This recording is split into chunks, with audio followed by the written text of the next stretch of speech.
on a night when WWE and AEW decide to clash in a war on a Tuesday night, this was the gold standing moment that none of us thought we were going to get. But when it was all said and done, the real winners were professional wrestling fans from all around the world.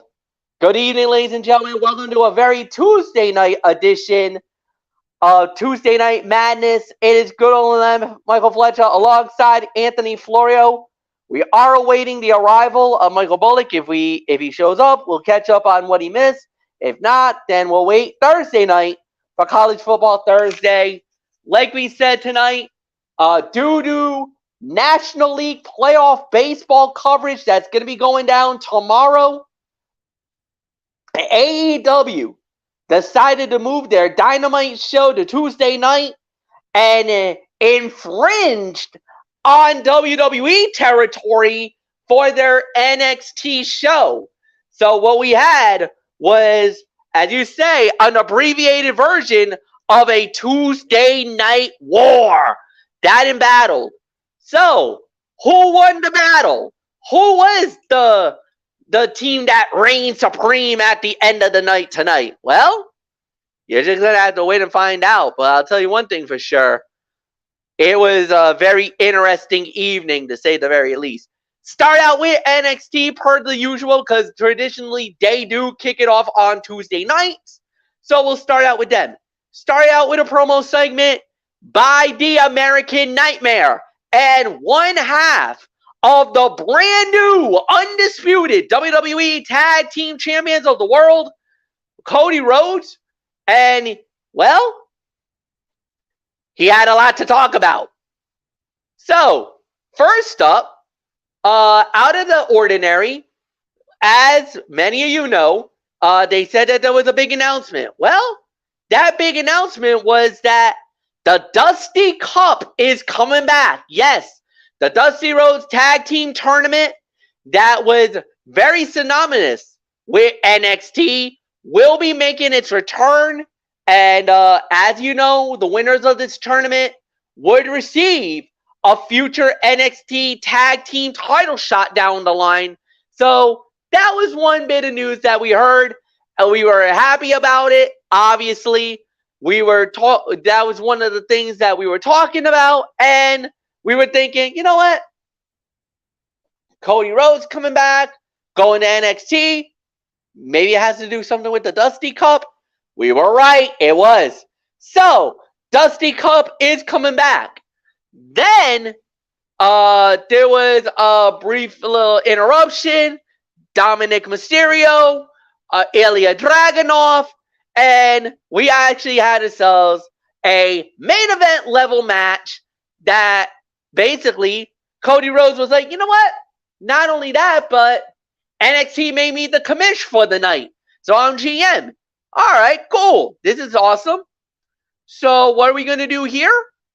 Well, he starts whispering in the ear, says, all right, I'll put my NXT title on the line against Dominic Mysterio.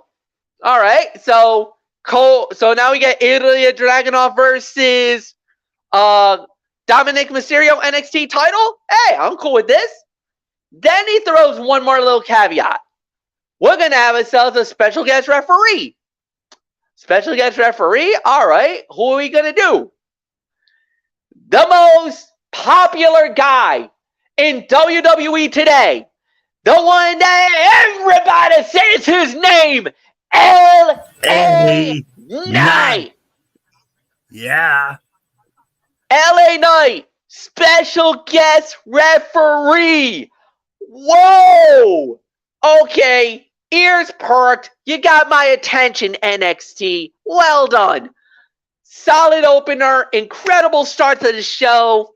It's always good to have the American Nightmare Cody Rhodes. We knew we were going to get some good stuff out of it. But I did not expect all of this. Wow. What a way to start it off. Anthony Florio, come on in. There's a lot to unpack here. Dusty Cup, a great championship fight, and of course, the most popular star in WWE today, the most must-see star in WWE today, LA Knight, is going to be on NXT. Win, win, win. Check the boxes off on all three. You forgot one other thing. The men's breakout tournament. Yes. That's coming back too. So, and yes, credit to you, MF. This is one of those take a bow moments for good old MF Michael Fletcher, because he's the one who made the bold predictions saying that, oh, I think Dusty's announcement is going to be the return of the Dusty Cup. Yeah, you nailed it. So, all right. As far as hype, NXT has rarely had one that felt this big. Cody Rhodes and NXT certainly felt larger than life. He played off Ilya Dragunov well and kept the pace moving on a jam-packed night. One slight constructive criticism, though. The actual announcements by Cody were not quite as quote-unquote major as promised, since both the tournaments were already expected. However, NXT made up for it by booking a surprise and impromptu NXT Championship match. While it is better to start with action, especially with no commercials for the first 30 minutes, this segment sold the importance of the night. Cody Rhodes' entrance was easily the loudest the NXT crowd in the Performance Center has ever sounded, singing along to his theme. Did you hear those whoas? That felt WrestleMania-like level. I mean, that was deafening. I would even say it even rivaled the Backlash one in Puerto Rico, because the Puerto Rico one was loud. Yeah, no doubt. Ilya Dragunov got happy birthday chants without ever having to say it was his birthday. And the crowd also fully committed to booing Dirty Dom to the point that Rhodes had to get everyone to talk through it to avoid running out of time. Fantastic segment to open the show. So there isn't much more to say here. So MF, we move on to the first big match of the night from the women's division, featuring who, in many people's eyes, the greatest NXT women's champion of all time, coming home. Not only that, but never lost a match in NXT. Her career, she's been undefeated. Never lost a match in NXT. She's lost on the main roster, but as far as NXT goes, this woman has never lost a match in NXT. That one that we're talking about is the Empress of Tomorrow, Asuka. And she went up against the Prodigy, Roxanne Perez. When it was all said and done, winner of the bout in roughly 10 minutes. And yes, I'll say it, still undefeated in NXT, the Empress of Tomorrow, Asuka, gets the win. Anthony Florio, it is all yours. Well, I guess we can say Roxanne Perez wasn't ready for us. Yes, sir. But I'll say it like this. Once again, a small constructive criticism. This felt way too short. Even if Asuka is seen as working at a higher level than Roxanne Perez, the two barely went 6 minutes. It was a smooth battle, but did not have time to reach the top gear. At least there was no commercial interruption, allowing them to tell a complete story with what time they had. These two can have a much better match in a year's time once the Prodigy is headed to the main roster. Shotzi's involvement on just keeping an unpredictable atmosphere for the start of the bout. However, Shotzi could benefit from another run in NXT if she wants to stick around. She's going to be serving as co-master of ceremonies, if you will, for Halloween Havoc, but she's not coming alone. Oh no. She's bringing the Smoke Show, Scarlett. Yep. What? Are you kidding me? Yowza. Halloween trick or treat. Boy, did we get a treat with this. Oh, yeah. No doubt. Yeah. Shucky ducky quack quack time, Booker T. Yeah.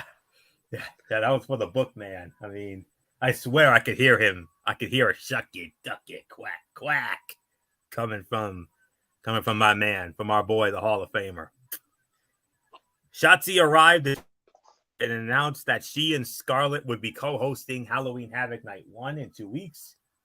Roxanne Perez tried to trade roll-up attempts with Asuka, but she got rolled into an Asuka lock. The Prodigy barely escaped. Asuka showed respect to Roxanne Perez afterward with a short bow. So you said roughly 10 minutes. So based on that, I'll give it a solid 3, maybe 3.25 for the effort. But in all honesty, though, I was kind of hoping for a little more. But for what we got, good for what it was. But it could have been that much better with more time. But then again, you had a stacked show, so not everything was going to get, a whole lot of time. But yeah. But solid match still. So 3.25. That's the best I can go. But MF, with a little more time, this could have been even more special. Yeah, it granted, and I'll openly admit that too. That yes, with more time, the event should have been a lot more sharper, a lot more better. And I don't mind the fact that this is how it played out. But let's be realistic, man. I mean, for us to see everything that went down, I thought it was awesome. They did a great job with it. Actually, I do want to make a correction. It was 6 minutes 15 seconds. The total segment was 10 minutes long. Because we're also adding, because they also added the post-fight stuff. Kiana James getting involved, just trying to badmouth 6:15 officially. So the match was 6:15 officially. I'm gonna have to rescind my rating, 2.5, 2.75. Yeah, that's fine. So, but it was still a fun little thing, and yeah, there's really nothing more to add. It was about 2.5 for me. Like I said. Fun little thing that went down. Nothing more to say here. Next up, here we go. It was the Gallus boys. Mark Coffey, Joe Coffey, and Wolfgang. They went up against Butch, Ridge Holland, and Tyler Bate. Pub rules fight. And the winner of the bout in 11 minutes and 49 seconds was Butch, Ridge Holland, and Tyler Bate. It turned into a bar fight, boys. We had a whole bunch of fun stuff with this one. I enjoyed it. This was a fun little brawl. Yes, I know some things turned out to be a little more crazier than others, but there was a couple of good spots in this fight. Dude, I loved it. I thought this was hilarious. When you had the bowling ball moment where Tyler Bate uses the bowling ball, then you see Ridge Holland basically using himself as a freaking boomerang, a freaking batarang, as he does like a cross body right through the guy's, right through the guy, and then of course one of the more scary spots. Anthony loves that limb manipulation. How about putting a man's using the dartboard, putting his hand right on the dart? Oh, that was violent. Trifle unnecessary. Oh, hell no. It's a fight. It's a brawl. And anything goes? Yeah. Oh, what about, well, I had the oh my God moment of the night. Poor Butch going through the table. That Scottish table with all the goodies and everything else. Good Lord, what a match this was. 3.5 stars for me. I loved it. Anthony, it's yours. Oh boy. I mean, as if that joint manipulation wasn't bad enough. Oh, that was even worse. Oy. However, all kidding aside though, this was a pure brawl. It was pure chaos, highlighted by moments of in offense between the competitors. The only miss by NXT may have been not making this the opener and avoiding the commercial break cutting into their time. WWE has an opportunity off this win to bring in Tyler Bate to the Brawling Brutes. The big, strong boy has waited too long to get his shot on the main roster. And he has chemistry that even Sheamus and Rich Holland cannot match with Butch. Gallus loses another big match, falling further down the card. Joe and Mark Coffey, along with Wolfgang, may need to leave NXT just to regain some credibility. This group is also ready for a bigger spotlight. Both teams hyped each other backstage before the bout. Gallus attacked the faces during their entrance to start the fight fast. Yes, Butch stabbed Joe Coffey in the hand with a dart from a board set in the corner.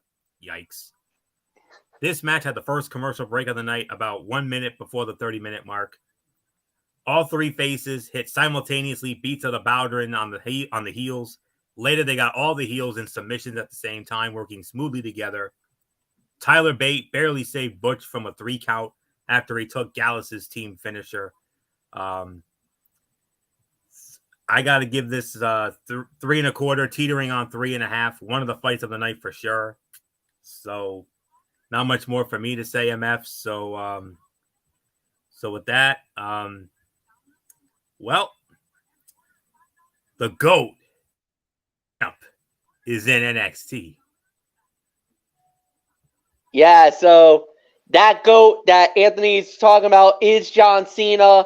Cut a promo, interrupted by Braun Breaker of all people. So yeah, Anthony, give me your thoughts on that segment. I'll say it like this. I gotta throw in another round of constructive criticism here. This whole segment was unnecessary on a night with limited space. Cena playing off Breaker gives the Rising Star a rub that he can carry to the main roster, but it felt tacked on with a main event already promised for later. It was odd to not have Carmelo Hayes involved since the match is supposed to be Breaker versus Melo later. Instead, Breaker looked weak, running away from the greatest of all time. Cena was genuinely moved by the raucous reaction from the crowd, who even sang his theme song.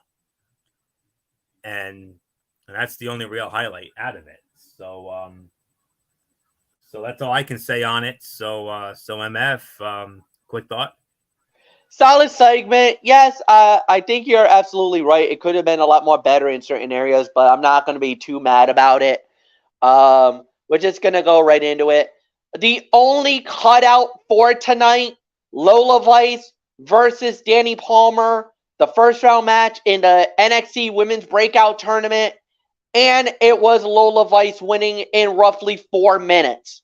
It was a fine matchup. It was rough. There was a match before that. Wait, hold. Let me see. I think you may have overstepped. Oh, I did overstep. Oops, my bad. How the hell did I screw up this? Ilya Dragunov versus Dominic Mysterio. NXT title on the line. Special guest referee was LA Knight. How the hell did I blow that? Oh man, my bad, folks. So yeah, 11:54. Winner of the bout was Ilya Dragunov. Florio, go. Yeah, good thing I caught that, or else that would have been an awkward moment. Okay. Everyone looks better working with the Mad Dragon, but serious credit goes to Dirty Dom on one of the best performances of his career. He went move for move with Dragunov for most of this. While the overbooking was inevitable, it was kept to the last minute. The rest was a physical battle of two men on the rise in different ways, and it was a great showcase of why Dragunov should be NXT champion for a long time. LA Knight's involvement was a bit distracting, though, as he had no reason involved. However, he played the referee role well, never slowing the action. Just before the match, in an interview with Mackenzie Mitchell, Baron Corbin called Ilya Dragunov a coward for not giving him a title shot. LA Knight looked very out of place in this scenario, especially since he did not get to talk for himself before or after. Rhea Ripley distracted LA Knight to allow Dirty Dom to rake the eyes and throw Dragunov into the bottom rope. Mysterio slapped Dragunov in the face, which set off the Mad Dragon. He beat down the challenger with brutal chops. Knight threw out both Finn Balor and JD McDonough. Trick Williams got involved to stop Rhea Ripley from attacking Dragunov. Corbin confronted Cody Rhodes later to title match. the American Nightmare told him he would need to beat Dijak and the winner of Carmelo Hayes versus Braun Breaker next week in a triple threat to earn that _1 contender shot. And Nathan Frazier confronted Dirty Dom backstage, making his claim for a North American title shot. 3.5 for this. One of the fights of the night for sure. So outcome never in doubt. You had a feeling Dragunov would go over. So I'm kind of surprised they didn't make it a title for title match, but obviously they didn't want to go overboard. So kudos to Cody and HBK for that. So 3.5 for this. Another 3.25 to 3.5. MF. Champion stays the champion. Yeah, 3.5. Plus, on top of that, they didn't need to go title for title. I don't think that would have, because that would have put in a great fear that Dom would have walked away with the NXT World Title too. So no, I think they by doing it this way was fine. Champion versus champion, but no titles to be defended because it didn't need it. So I'm good with that. So now we're into the Lola Vice versus Danny Palmer. Like I said, Lola Vice winning in roughly 4 minutes. Like I said, about a 2-star bout. It was rough in certain areas, but it was all right. I'm not gonna say it was a major letdown, but could have been better. But there's really nothing more to say. Anthony, it's yours. And what are we talking about here? Lola Vice versus Danny Palmer. This was the most traditional NXT match of the night. Two women that are still putting it together did their best with their time.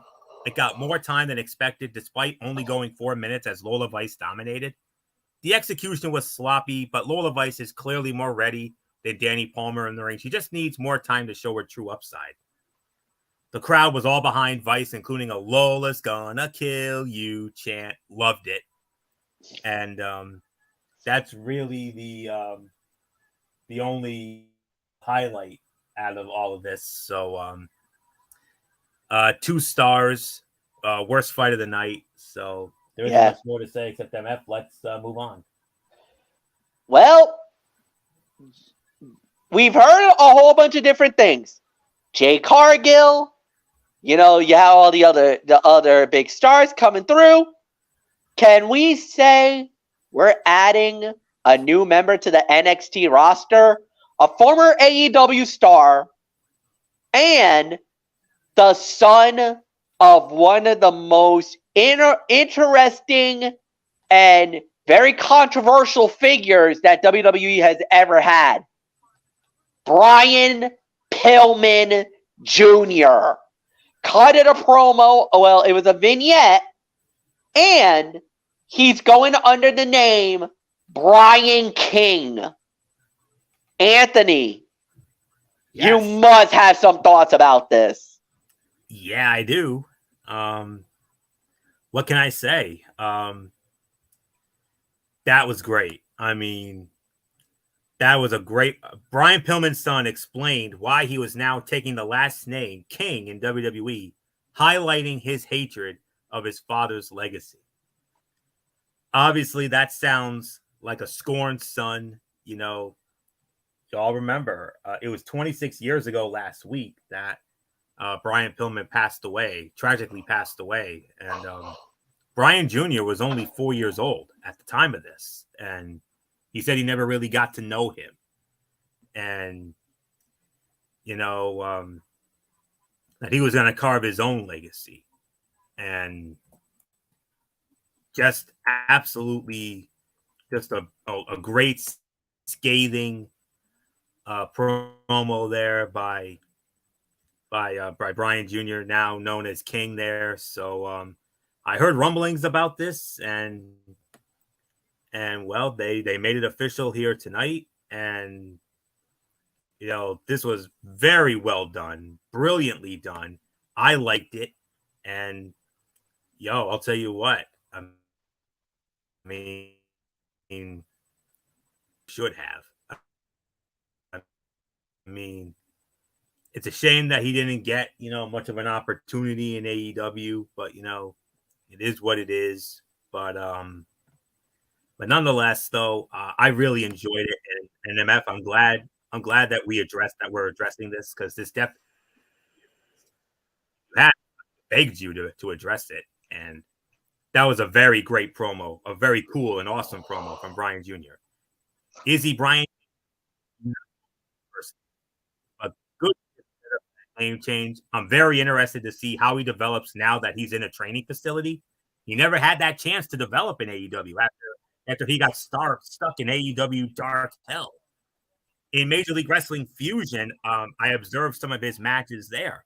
He had some fun in-ring and promo moments, but he was overshadowed in the ring and on the mic by his charismatic stablemate, Teddy Hart. So far, I like what I see, and he's emulating the loose cannon look, which I thought was an upgrade over his mullet, and trying to find his own identity is also a fun and intriguing story to tell. He wants to carve his own niche. He wants to create his own legacy. And with all that, the only thing I can say is that's a smart young man. Good for you. And with an attitude like that, MF, I see that young man going straight to the top. I agree. Period. And the statement and the quotation, take it. Yeah, I agree. I think it's going to be very interesting to watch down the line. So no doubt about it. Now it leads us to the main event of the evening, as it was Carmelo Hayes versus Braun Breaker. Of course, John Cena in the corner of Carmelo Hayes. Braun Breaker had Mr. Paul Heyman in his corner. Winner of the bout, 12 minutes and 53 seconds, was Carmelo Hayes. Well, Braun Breaker wasn't really happy with the outcome, speared Melo out of his boots, then took the mic and said that, that I'm the only badass in WWE. Oh. Gong! Lights out! Lights out! Foreshadowing much? Yeah. Next thing you know, here comes out the American badass, The Undertaker. Mark Calloway shows up. At this point, Michael Bullock was done. He was done. He was not believing this. He lost his mind on commentary. Me and Floyo basically had to take our headsets off because Bullock was kind of going Tony Schiavone with Sting type reaction at that moment. Oh yeah, nothing really more to say. Anthony Floyo, wow, what a main event! It's yours. What was the time of that? 12:53. By default, this was the fight of the night. 3.5 to 3 3/4 of a star. While Braun Breaker and Carmelo Hayes are the two top guys in NXT, they are only good together. They both have better rivals across the roster. This was solid from both, better than their stand and deliver match, but not quite a showstopper.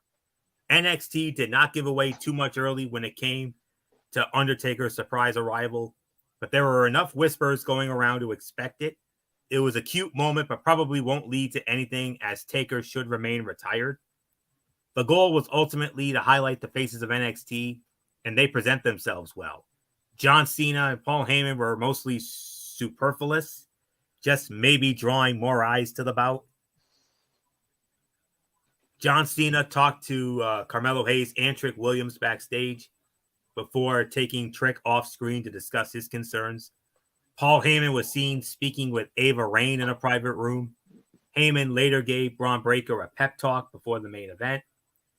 The wise man once more talked up Braun Breaker before his official entrance, and Braun Breaker planted Melo with a military press slam for a near fall. The badass tried to use the steel steps, but John Cena took them away and punched Breaker. 3.5 to 3 3/4 of a star for the match. By default, the fight of the night. But as great as the match was, of course, what will most be remembered, obviously, The Undertaker, a la Michael Bullock. I mean, Bullock and yes, Michael Bullock channeling his inner MF from Money in the Bank 2021 when Cena showed up out of the blue. I'm done. I'm done. I'm done. I am not believing this night. And then, yes, he did just like Tony Schiavone with Sting at The Winner Is Coming in 2020.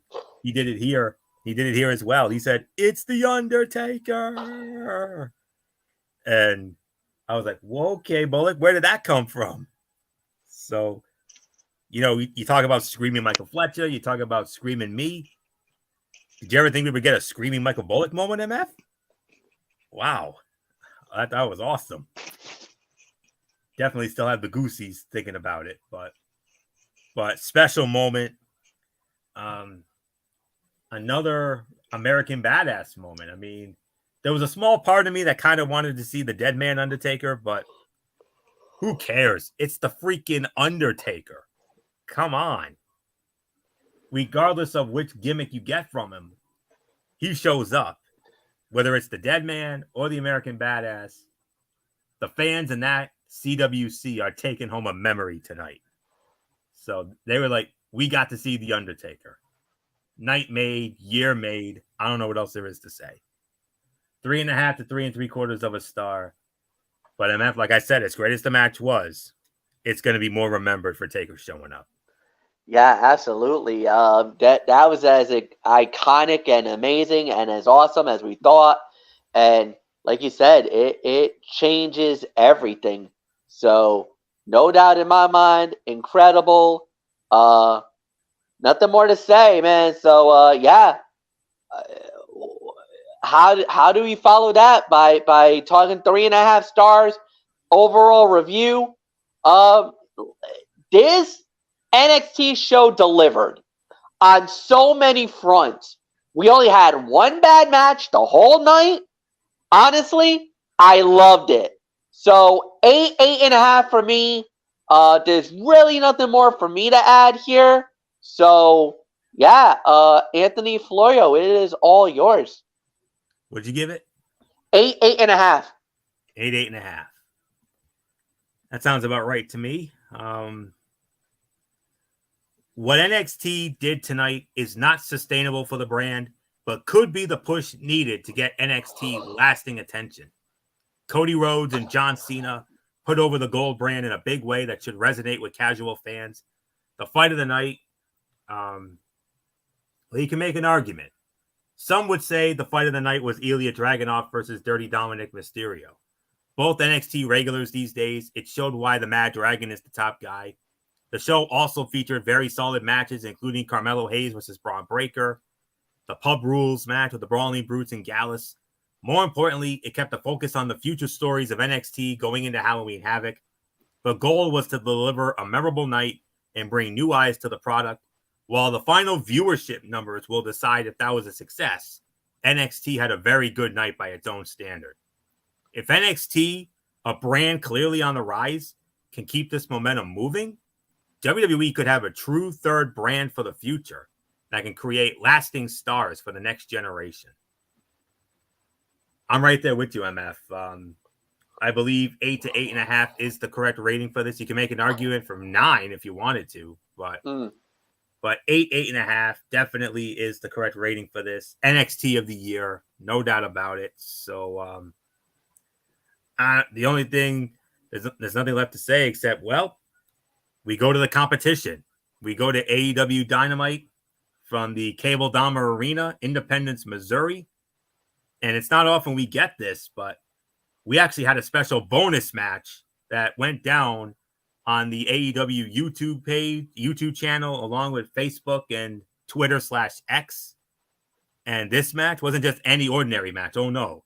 This was a good old MF, Michael Fletcher, Be a Man fight special.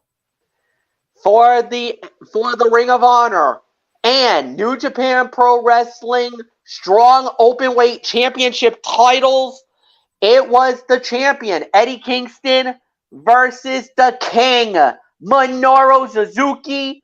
Eddie Kingston successfully defending the titles, winning it in 10 minutes and 45 seconds. We don't really need to talk about it. We just want to let you fine folks know that is exactly what happened.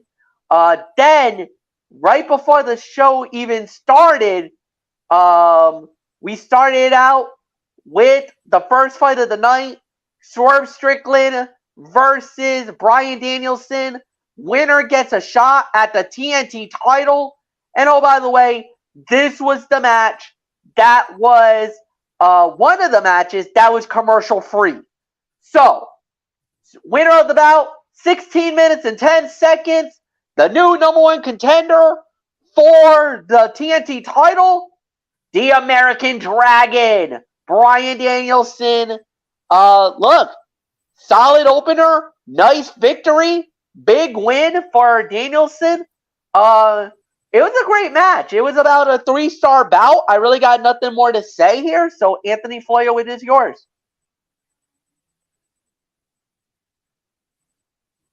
What was that time again? You were cutting in and out. 16:10. 16:10. Yeah. Good action-packed opener saw Swerve Strickland in position to use Prince Nana's crown for a tainted win, only for Hangman Adam Page to interject himself into the proceedings and keep it from doing so. The distraction allowed Bryan Danielson to rock Swerve with the boot psycho knee for the win. Swerve Strickland continues to prove he is a main event level talent in AEW by way of these show-stealing matches against former world champions. Bryan Danielson is one of the best wrestlers of all time, and Swerve never once looked like he was outmatched or outclassed. He rose to the occasion as he has repeatedly, and the future could not be brighter. If Tony Khan really wanted to beat NXT in the ratings, he would book an entire segment of Prince Nana dancing. That's it. Just dancing. Swerve Strickland's 450 splash attempt was great. Bryan Danielson's counter with the knees, the execution of the spot, and Swerve's selling of it was even better. Hangman Page interfered, taking a crown away from Strickland and setting up the finish. I will give this about 3.5 to 3 3/4 of a star. It was a 4-star match, but I'm bumping it down to 3.5 to 3 3/4 because of the Hangman interference. So, but other than that, incredible match, great match. You could even call Fight of the Night honors if you wanted to. So, now Bryan Danielson now moves on to challenge Christian Cage for the TNT Championship, and that match will take place this Saturday night on AEW Collision at a special start time. Once again, a special start time of 7 Eastern. Second week in a row. Yeah. I wonder if this is going to be a thing now. Could this be a thing now? We'll have to wait and find out. But second week in a row, Collision's going to start Saturday night at 7 instead of 8. So, but regardless, Saturday night, TNT Championship on Collision, Christian Cage, Bryan Danielson.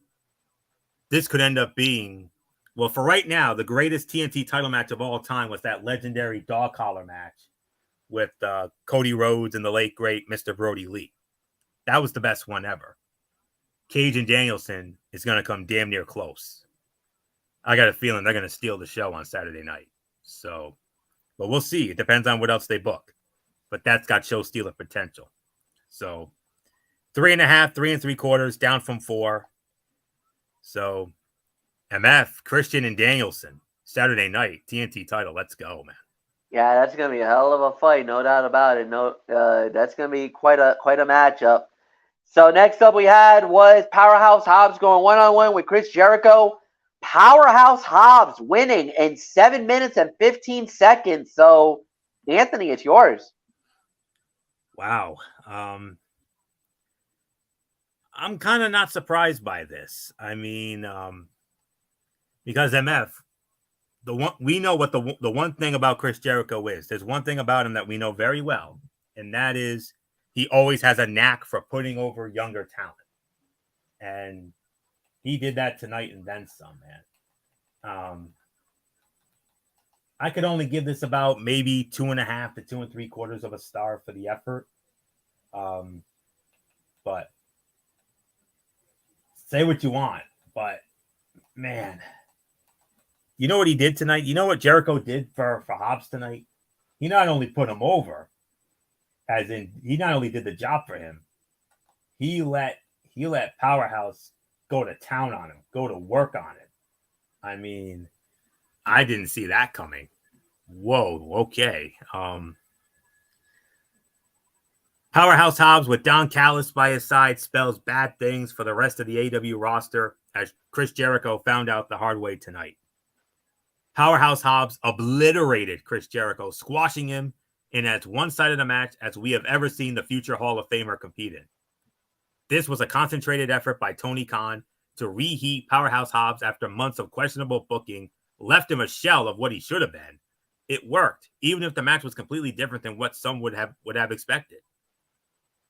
Jericho, as he always has, selflessly did what was right for business, putting over Powerhouse Hobbs stronger than anyone to this point, likely understanding that he is only as strong as the opponents he has to work with.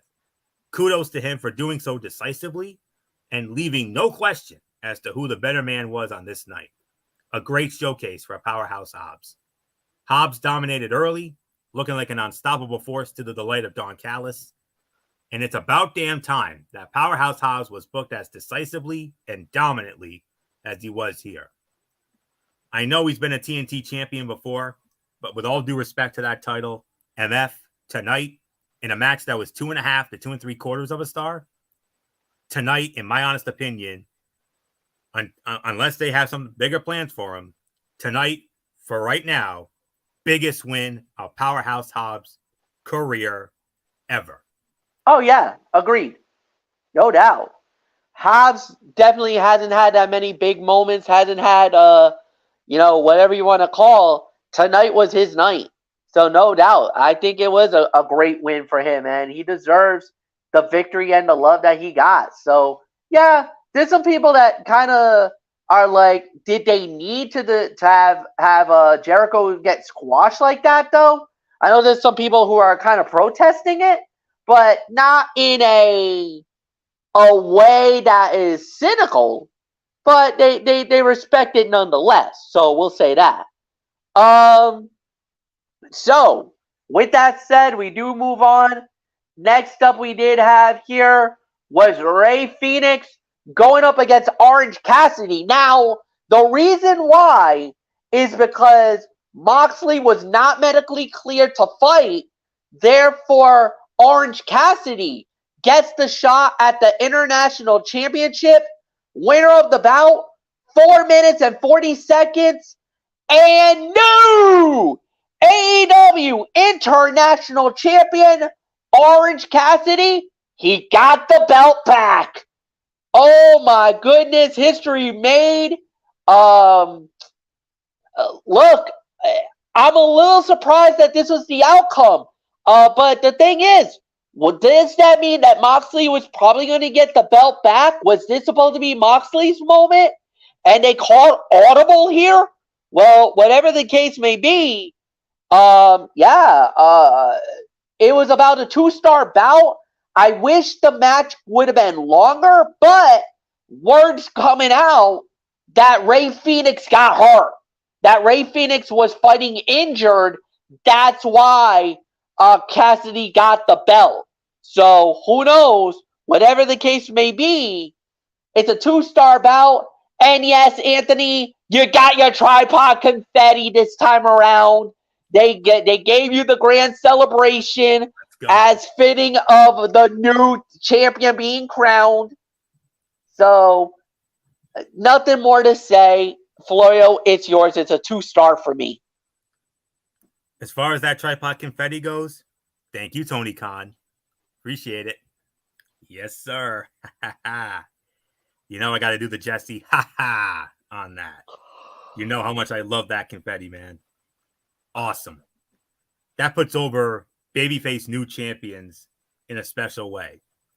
I kind of wish WWE would do a little more of that in the future. But well, they do it with the pyro. They don't do it with confetti, but they do it with the pyro.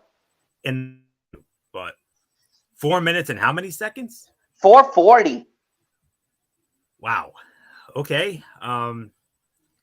Following the revelation earlier in the night that Jon Moxley was not medically cleared to compete as advertised, Orange Cassidy stepped up as the challenger to Rey Fenix's AEW International Championship, a title he legitimized over the last year. A fast-paced title bout saw freshly squeezed and Phoenix's title reign with an orange punch and a roll-up. The booking decision unexpectedly paid off Cassidy's descent into depression over losing the title in the first place and essentially reset things to the point they were prior to the all-out pay-per-view in Chicago last month.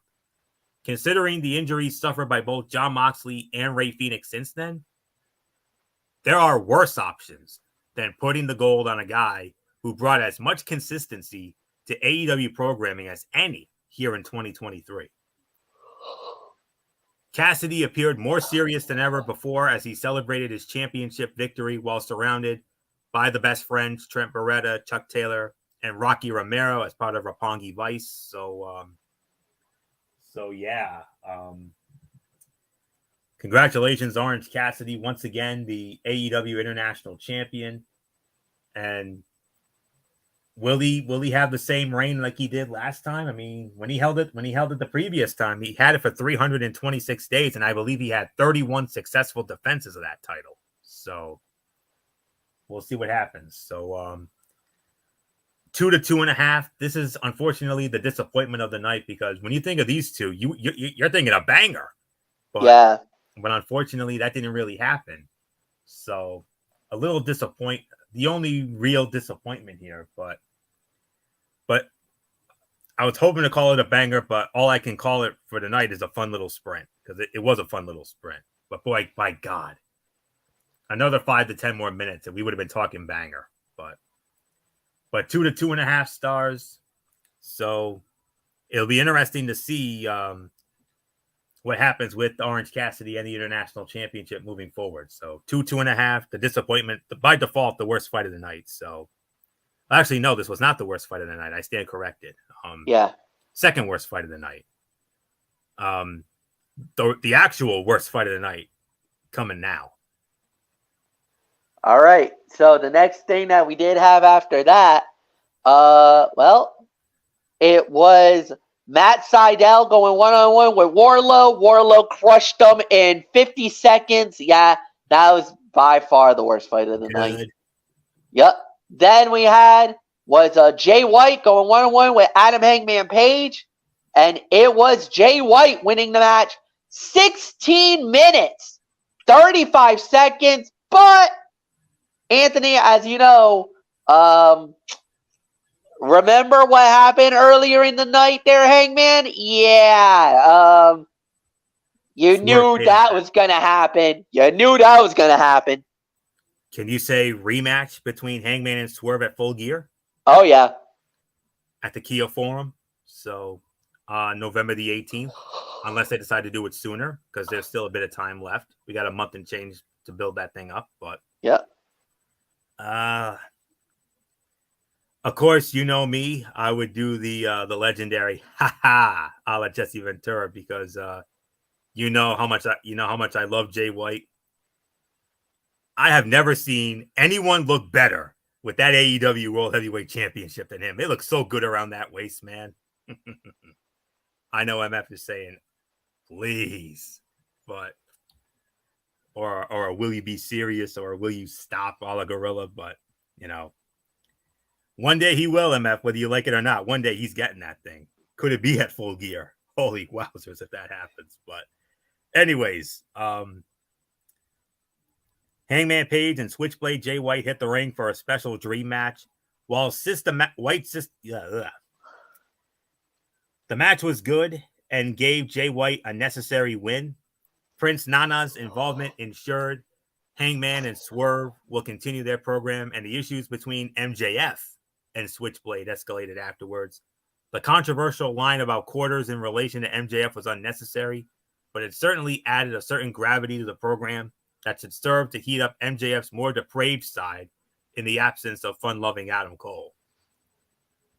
White made his way to the ring with the AEW World Heavyweight Championship belt around his waist after he stole it a week ago. The work on Hangman's right knee was exceptionally well done, and the Guns and Juice Robinson mocking him from ringside was a lot of fun. Bullet Club Gold is full of personality. Jay White repeatedly worked the Dragon Screw. MJF said, when you win the AEW title, that makes you the best wrestler on the bleeping planet. And then Juice Robinson cut a promo in which he entered himself into the Dynamite Diamond Battle Royale next week for a chance to win MJF's coveted Dynamite Diamond ring. So that time of the year again already. Wow. Okay. So we'll see what happens with that.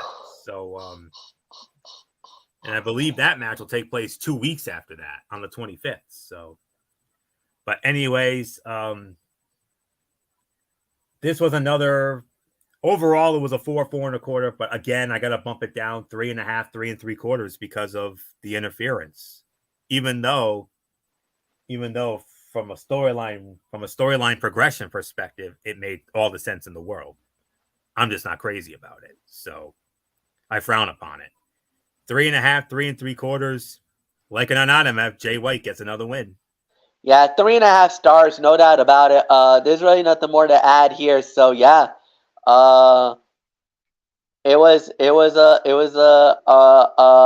quite a interesting situation, and yeah, nothing more to say. And yeah, let's move right on along. So with that said, after that, let me see where we go here. Uh, Yep, that's that. Let's see. Is it the title fight? Yeah, it is. Okay. So then we had like we said, the promo. Oh, by the way, it's not the AEW World Title. According to Jay White, it's the Bang Bang Championship. I like that. Okay. I love it. Sure. Anyway, then we had Hikaru Shida versus Saraya for the AEW Women's Championship. Winner of the bout in 11 minutes and 20 seconds. And new AEW Women's Champion Hikaru Shida. It's a three-peat. 3 times she becomes the AEW Women's World Champion. And more importantly, you loved it. You liked it once? He gave you a twin billing. Confetti blast. Second time tonight. Oh my goodness, history made. A lot of people are a little perplexed about this though. Why? Why another title change? Why is Sheeta getting the belt back? Maybe this opens the door for Toni Storm. Maybe they want to do Toni versus Saraya down the line. Maybe that's why they did it. Whatever the case may be, you could have done Toni versus Saraya, let them go at it. Why did you throw a sidebar here? A lot of people are a little confused here. There's a little bit of some mixed emotions about it. Yes, the fans went crazy. You got the appropriate reaction from the fans as we crowned a new champion, but was it necessary? I don't know. I think AEW might have gone to the well one too many times here tonight. As they were trying to outdo NXT, maybe by saying, "Oh, look at all the titles that were changed hands." Yes, but was it necessary for the titles to change hands? Was it necessary for new champions to be crowned here tonight? I think that might be a dangerous move here, guys. I don't know. It was still a fine match. I say 3 stars. But Anthony Florio, I don't think Sheeta should have won the belt here tonight. I think this might have been a misstep by AEW. Maybe so. But what did you call that earlier, MF? 3-peat? Yes. She 3-peated. She's now 3 times. She 3-peated. Yeah, that's what I said. Yep, you didn't stutter. So you know where I was going with that. So. Yes, I remember. But, all right. Hikaru Shida defeated Saraya to become the first 3-time AEW Women's Champion in company history. It came at the end of a longer match than normal for the women's division on Dynamite, one that saw interference from Ruby Soho and Toni Storm and brought an end to the relatively short reign of the Brit. Saraya's return to the ring is one of the more emotional stories in AEW as she overcame the odds to compete after being forced into retirement in 2017. She won the title in London at All In, and celebrated with her family. Despite the magical comeback and unquestionable effort, she appeared a step slower than her opponents and looked to be lacking confidence on more than one occasion. Maybe that had to do with a devastating injury and lengthy absence from the squared circle, but it was noticeable again here. Until she has the opportunity to compete more often, putting the title on Shida was the right call, though it would have meant a whole lot more had Toni Storm been the one to dethrone her former teammate. Ruby Soho, banned from ringside for the match, interfered anyway and ended up beaten down with a shoe by Toni Storm. There were way too many boo-yay spots in this one. Shida kicked out at 2 after being sprayed in the face with paint, and chants of "Holy Shida" rained down from the stands. 3 to 3.25 for this, but I mean, Tony Khan, what in the world did I do to deserve another round of confetti here? I mean, I think he was trying to sweet. Well, I don't know. I don't know if he's trying to smooth you over after the beatdown that Buffalo got from Jacksonville. Maybe this is him kind of like saying, "I know you're a Bills fan, so let me try to mea culpa this or try to soften the blow here." Yeah, mea culpa. Yeah. Yeah. Giants Sunday night. I'm putting a warning out right now. We're gonna get us. We're looking for a great squash of us some Giants. No doubt. All right. Oh yeah, and it's gonna be. We kind of my goal, and I am hoping that it'll be an even more delicious squash than the one that MF's Dolphins put on them. So that's what I'm hoping for. But all right. We'll get into that on Friday night. Yeah, he's still. You can tell he's still steaming, folks. He's still mad. I don't blame him. Hopping. I don't blame him. You're still mad. To put it to bed for tonight, that game was nothing short of an atrocity. That's all right. Atrocity. But anyways, yeah. But I'm very grateful for the double confetti spot tonight. First for Freshly Squeezed, and now for Hikaru Shida winning the women's title and getting another confetti moment here. I mean, it's just more special that way, man. I mean, I don't know what it is, but I just love it. So, I think he was trying to make up for Grand Slam, because honestly, I was expecting to see some of that at the Grand Slam, but we didn't really get that. We didn't. The previous year we did, when the Acclaimed won the tag titles, they shot it off at Grand Slam, but story for another day. But nonetheless, congratulations to Hikaru Shida, once again the AEW Women's Champion, and we'll see what happens with that title moving forward. So 3.25 stars. So there's nothing left for me to say except MF, main event time, and it was time. And at long last, we finally got, it only took 9 days, but the first official match in All Elite Wrestling for Hall of Famer, the Rated R superstar, Adam Edge Copeland. And he went up against Luchasaurus, the winner of the bout, in 15 minutes, roughly 15 minutes, was indeed Adam Copeland. He wins the match. Anthony, it is yours. Yes, indeed. Outcome never in doubt. Rated R superstar Adam Copeland made his first in-ring appearance for AEW tonight, defeating Luchasaurus in a physical main event. This was a nice introduction to the in-ring work of Adam Copeland at this point of his career, and an idea of what the heel Luchasaurus is capable of when filling a role greater than that of undefined backup. As for Bryan Danielson and Christian Cage, because Christian Cage got involved, Bryan Danielson ultimately tapped out Christian Cage, previewing Saturday night's TNT Championship match on Collision. Bryan Danielson versus Christian Cage is going to be great stuff Saturday night, and is worth tuning into Collision for.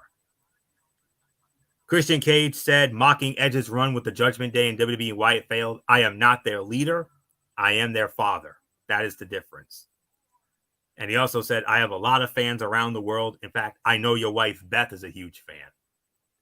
Luchasaurus delivered an extinction lariat to the back of the head and added a tombstone to the clearly affected Copeland. The Hall of Famer still kicked out at 2. The pacing of this one was weird. It was overly dominated by Luchasaurus just over an hour after Powerhouse Hobbs kind of match with Chris Jericho. It did not necessarily hype the crowd for most of the bout. Copeland ran off the ring apron off a set of ring steps and delivered a spear on the arena floor. The Hall of Famer blasted his opponent with Cage's own TNT Championship, which caused Luchasaurus to think Captain Charisma hit him. Copeland recovered, delivered the spear, and scored the win. Blackpool Combat Club made the save for Copeland, only to be followed by Swerve Strickland and the Mogul Embassy. Bryan Danielson got the best of Christian. and tapped him out in a preview of Saturday Night Collision's main event. 3.5 to 3.75 of a star for this one. So there isn't much more to say. MF, your thoughts, and then we'll get into our overall thoughts. 3.5 stars, solid main event. Definitely a really good bout. No doubt about that. Now, as far as overall review, 8.5. Solid show, really good stuff. There was a couple of things I did not like. Obviously, I wasn't really too keen on Shida winning the title. Don't get me wrong. I'm happy that she's the champion. I just thought tonight should not have been the night. I thought that if Toni Storm was going to win the AEW women's title, it should have been off the heels of Saraya. I think that would have been the better story. The Orange Cassidy thing, I don't mind that either. I think that outcome should have been a little more different, but it is what it is. I got nothing more on that. Then, you had the Powerhouse Hobb. That it was somewhat of a delicious squash. I'll say that. Yes, you give him the moment to win the match. Fine for what it was worth. I got nothing bad to say there. Then, after that, then I could probably say, like I said, there was a couple of matches that were good, that were great, actually, solid. But all in all, if you're going to AEW versus NXT, I kind of feel like they both were really good. If both were solid, I'm not going to say it was like the greatest thing in the world. All right. So I'll give you that. So solid to good. I'll say about 8.5 is my rating. So Anthony, it's yours. I think you might have overscored it a little bit, MF. 7 to 7.5. Yeah, that's about right. I mean, another part of me thought 7.5 to 8, but it's definitely within that range. I kind of thought NXT was the better show tonight, if I'm going to be honest with you. A lot of, you know what? And I'll openly admit it. A lot of people were saying NXT won. A lot of people, especially on social media, a majority of people were saying that NXT won the night. And I'll tell you why. This was the tale of two shows, with the first hour ranking among the best episodes of Dynamite in recent memory, and the second half dragging things down a bit. The Bryan Danielson Swerve Strickland match was great. Hangman Adam Page and Jay White had another quality bout, and Orange Cassidy versus Rey Fenix was good for what it was. The second half, though, lacked the quality of the first. Adam Copeland versus Luchasaurus was fine. Hikaru Shida and Saraya worked with what they had, and the Wardlow squash was not only mostly unneeded, but I kind of felt it was a trifle unnecessary. If there is one major argument against tonight's show, it is that on a night of such major competition over in NXT, this felt like a show in which nothing major happened, even though we had 2 title changes. Unlike NXT, this was a broadcast that stayed the course, but did not do an abundance to convince fans to tune into next week's show. That is the biggest missed opportunity of the night. I'll give it 7.5 to 8. Fine show. But if I'm going to be perfectly honest with you, NXT was the better show tonight for me. So. And not only that, but remember Tony Khan, didn't he say that he had like a big announcement? He never really materialized. I don't really recall. Yeah. I don't know. All that, but. Well, NXT over-delivered. AEW under-delivered. Yeah. Despite the 2 title switches. Those were exciting. They were exciting, yes. But other than those 2 title changes, what else was there? Yeah, true. Very true. NXT had us on the edge of our seat. AEW, not so much. I'll say this, folks. Tonight, like I said at the very beginning of the show, wrestling definitely was the actual winner tonight. But the debate will rage. Who won on this night? I guess we'll find out with the ratings when they come out tomorrow, or if they come out on Wednesday. But we'll wait and see. But my goodness, what a night! Okay. So, with that said, we're done. We're out of here. Hold. Yeah, I forgot. Another order of business. We got one last. Yeah, that's right. That's right. That's right. All right, hold on. Let me try to get it without messing up here. Give me 1 second.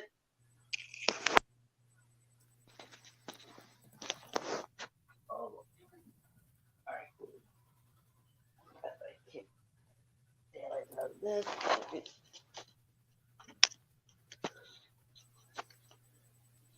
Yeah, we have one other order of Yep. business here, Yep, I friends. got it.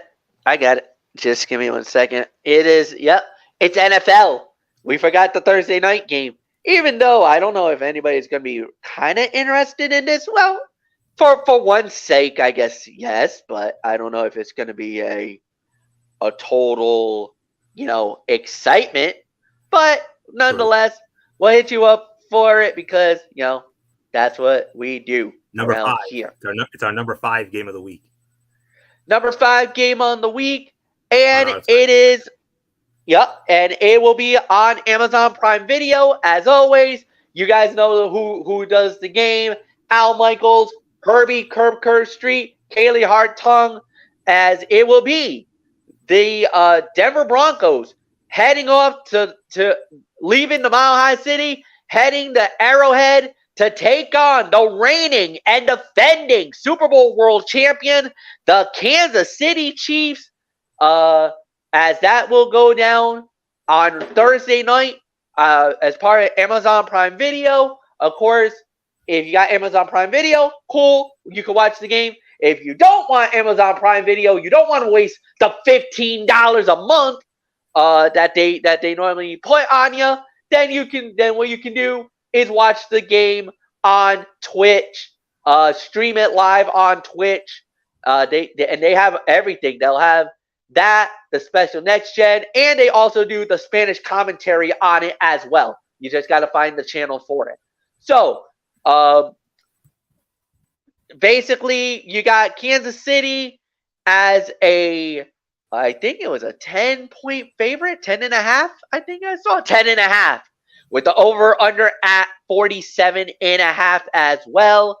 Look, Kansas City going in 4-1, best record. Well, one of the best records in the NFC, tied with the Miami Dolphins. But because the Dolphins did lose to Buffalo and Kansas City's only loss was to the Detroit Lions, Kansas City currently holds the number 1 overall seed for having a better conference record over the Miami Dolphins. So that's why they're at number 1. But going into this, obviously, we know it's going to be Patrick Mahomes. The only concern about this game is what is the health of Travis Kelce? Kelce did suffer an ankle injury last week. He did play, though. He finished the game.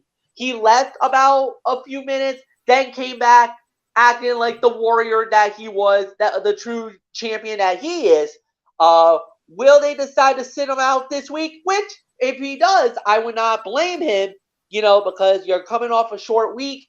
It is possible that he might not play. If he doesn't, I don't think that's going to be much of a problem because Kansas City's got so many weapons offensively, defensively, that if they don't have Travis Kelce, I don't think it will be much of a harm or a foul. It's just going to upset the Swifties because all of a sudden Travis Kelce has become quite a celebrity for the Swifties out there. So that might be the only reason why you might lose some of the viewership, from the tweens out there, the young girls for Travis Kelce, and what the NFL has been doing ratings wise has been really well. But if that's the case, fine, whatever. But I do believe Kansas City should win regardless. So Anthony, I give it to you for the other parts of the stuff that you normally do. Yeah. Well, just bear with me for a moment as I, just got to get it up. I found it. I found a sheet earlier, but now all of a sudden I can't find it. Huh?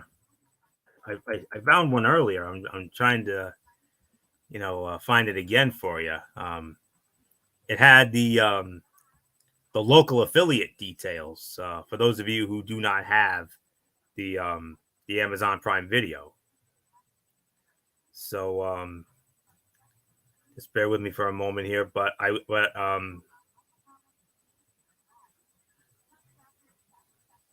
right, I got it now. All right, I found it. Okay, so for the people of Denver who don't have Amazon Prime Video, this is only for Denver. You can watch the game on KMGH ABC Channel 7 in Denver. And for those of you in Kansas City, you can watch the game on KSHB NBC Channel 41 in Kansas City. Kicks off at 8:15 on Amazon Prime Video. Denver and Kansas City from Arrowhead Stadium in Kansas City. MF mentioned it. Al Michaels, Kirk Herbstreit, and Kaylee Hartung on the call, as always. And the spread, you said it was a double-digit spread, I'm sure. So yeah, because according to my notes, I had 10.5 going in. 9.5, 10.5. That's about right. So that's pretty much. Kansas City's a huge favorite. I mean, let's be realistic. They're going to be huge favorites. You know they're going to be, and rightfully so, because Denver's a mess. We all know that. And series history actually does the Chiefs. Kansas City leads at 71-54, and Kansas City has absolutely owned Denver, MF. They have owned them. Kansas City, look at this. 2, 4, 6, 8, 10, 12, 14. I think they've beaten them 15 straight times. Kansas City's beaten Denver 15 straight times. Denver has not won against Kansas City and in Kansas City since 2015. 31-24. Every time Kansas City and Denver has played since, Kansas City has won every single time. So, yeah, that's not a big surprise there. So, but yeah, it's going to be Kansas City. There is absolutely no ifs, ands, or buts about this. I mean, Denver's a sinking ship. I mean, they lost to Zach Wilson and the Jets. I mean, if that's not hard times, tell me what is. I mean, yikes. What else do I have to say except yikes? So Mahomes gonna run wild. Kelsey's gonna well, we do have to wait and see what happens with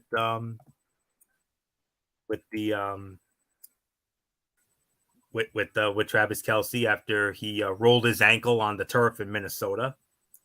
So and yeah, you mentioned it. Taylor Swift, she wasn't there.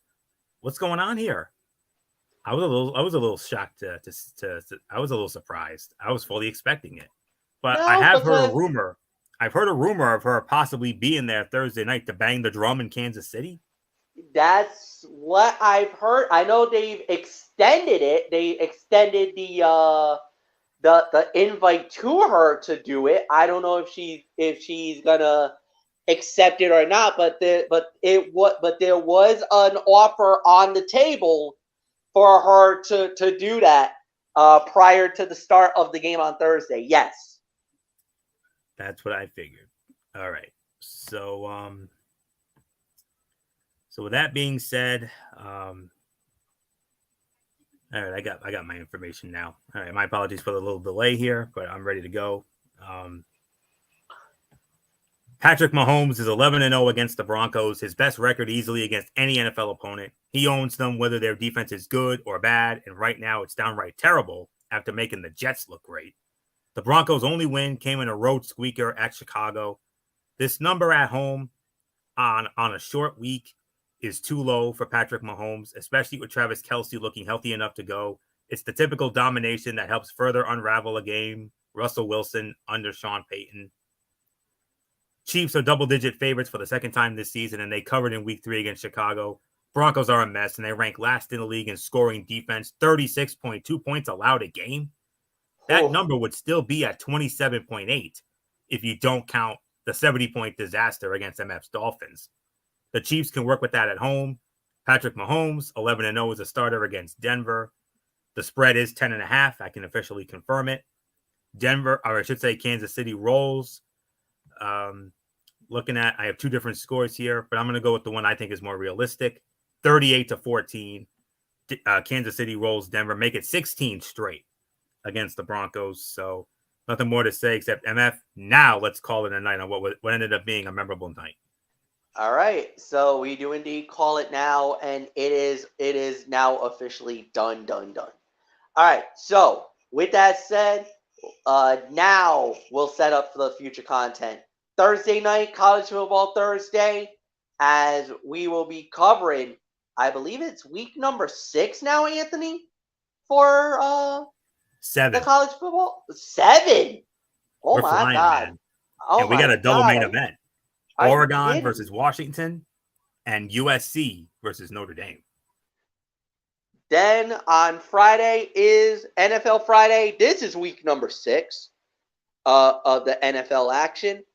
And we got, here we go again. We got some good matchup. Well, not as good as we had last week. So let's not kind of go too crazy here. So who knows? And then Saturday, Cerebral Smack Talk. We'll be covering SmackDown Live and AEW Collision at per the usual. And then we do it all over again Monday night, Ridiculously Raw, hosted by Anthony Florio. Wednesday Night Madness back to its regular Wednesday schedule, unless something else comes up the pipeline. But I'm pretty sure everything goes back to normal on Wednesday. So with that said, we're out of here, guys. So thank you, Anthony Florio. Thank you guys, as always. Like the video, leave a comment at the bottom, share with all your friends on all the social media platforms around the world. Have a good night, everybody. And until then, so long for now. Goodbye.